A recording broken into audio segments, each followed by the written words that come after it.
நாலடியார் பாடல் எண் 153.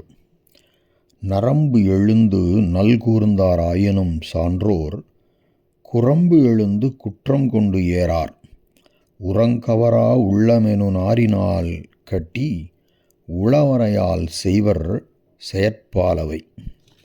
அதாவது இந்த நாலடியார் பாடல் என்ன சொல்லுதுன்னா, முதல்ல கவறு அப்படிங்கிறது சொல்லுக்கு பொருள் பார்ப்போம். கவறுன்னா பனை மட்டை. அதில் கூட குறிப்பாக இந்த படத்தில் காண்பித்துள்ளது போல் ஆன பனை மட்டை அல்ல, அதில் நடுவில் கொஞ்சம் ஒரு பிளவு இருக்கும். அப்போ என்ன ஆகும்னா, அது கையிலையோ கால்லையோ வச்சு கட்டுவதற்கு வாக இருக்கும் அந்த பனைமட்டை.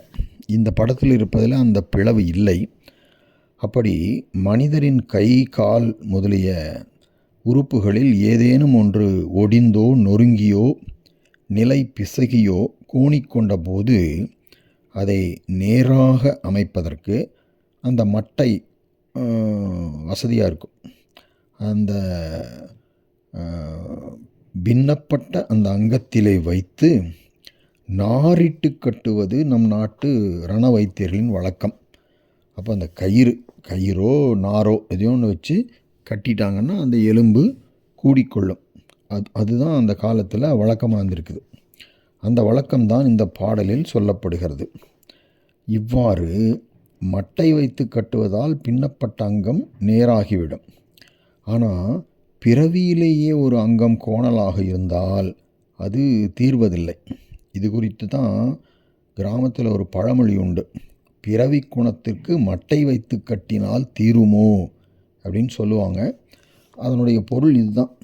அதாவது இடையில ஏதாவது உறுப்புகள் கைகால் எலும்புகள் முடிந்துவிட்டால் இப்படி மட்டை வச்சு கட்டினா நேராயிடும்.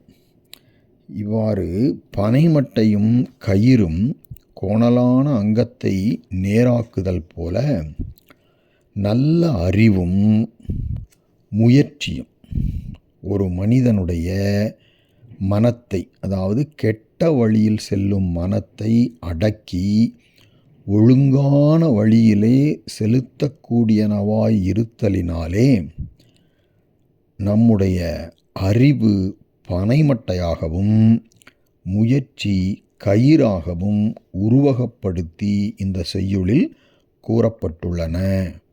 அதாவது இதுக்கு பேர் உருவக அணி அப்படின்னு பேர். இப்போ பதவுரை பார்ப்போம். சான்றோர் நரம்பு எழுந்து அப்படின்னா பெரியோர்கள் உணவு இன்மையினால் உடல் மெலிந்து அதனாலே நரம்புகள் மேலே வெளிப்படையாக காணப்பெற்று, எல்லாம் எலும்பு கூடுமா இருக்காங்க, உள்ளே இருக்கிற இரத்த குழாய் எலும்பெல்லாம் வெளியில் தெரியுது, நரம்பெல்லாம். நல்கூர்ந்தாராயினும் அந்த அளவுக்கு வறுமை உற்றவர்கள் ஆனாலும் குரம்பு எழுந்து அப்படின்னா தம்முடைய நல் ஒழுக்கமாகிய வரம்பினின்றும் கடந்து, குரம்புன்னா வரம்பு, இப்படி தான் நடக்கணும்னு விதிக்கப்பட்டிருக்கு இல்லைங்களா. செய்தக்க செய்யத்தக்க செய்தக்க அல்ல அப்படியெல்லாம் வரம்பு இருக்குது. அதுக்குள்ளேயே நிற்பாங்க.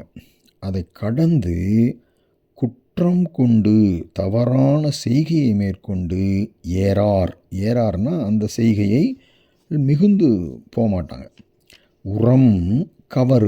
உரம் கவருகானா தம்முடைய அறிவு, அந்த வைராக்கியம், அதையே ஒரு பொருளை அசையாமல் இரண்டு பக்கங்களிலும் பற்றி கொள்ளும் இரு பிளவாகிய பனைமட்டையாகச் சேர்த்து வைத்து உள்ளம் என்னும் நாரினால், உள்ளம்ங்கிறது இங்கு முயற்சியை குறித்து வந்தது.